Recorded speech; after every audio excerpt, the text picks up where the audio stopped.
सांबादिक सम्मेलनी जहाँकि आज भेड़ेन माटी रे वीर सुरेंद्र साय मनोहर सिंह माटी रे आहूत होई सांबादिक सम्मेलनी मुख्य उद्देश्य होची जे आज भेड़ेन को एनएससी घोषणा करिबारे उपेक्षा करा होईची।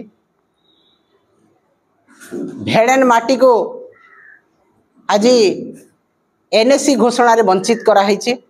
सेही प्रतिवाद रे आज बिजु जनता दल भेड़ेन ब्लॉक तरफ रो आमे ए सांबादिक सम्मेलनी आहूत करिछु।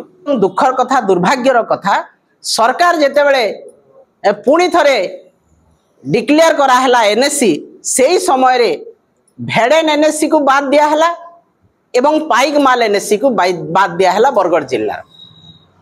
जदि समस्त प्रकार फिजिबिलिटी थाई गोटे एनएससी घोषणा करा हला नाही सेटा अत्यंत दुखर एवं परितापर विषय।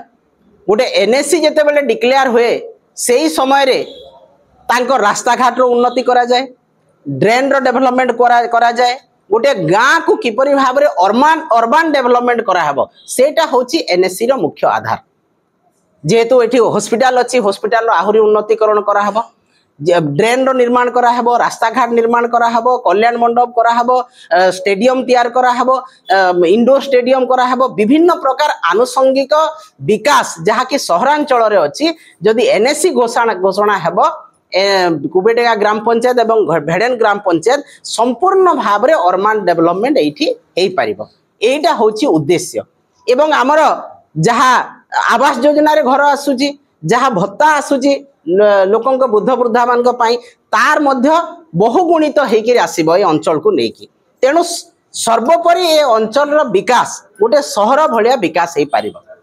एवं किछि व्यक्ति विशेष एठी गोटे ढाबा मारिक कहउचंती जे आकलन करिक कहउचंती जे आगरो सरकार किछि कर नथिले, तांकर चिठी नथिला, फिजिबिलिटी रिपोर्ट दे जाई नथिला, एई प्रकार एठी गोटे आफुआ विचार चली। तेणु यहाँ मु दृढ़ भाव में निंदा करुच्ची एवं आपण मानकर अवगति निमंते समस्त चिठी आपण को मुझे सबमिट करी एवं यही चिठी को देखि आपण माने विचार करेंगे जे आगर सरकार कौन करिसंती एवं वर्तमान सरकार को मध्य पुणी थरे एनएससी पाई सबमिट करा हिची रिपोर्ट। किंतु तथापि मध्य राजनीतिक उद्देश्य नहीं भेड़ेन को एवं पाइक माल को एनएससी घोषणा करा गला नाही।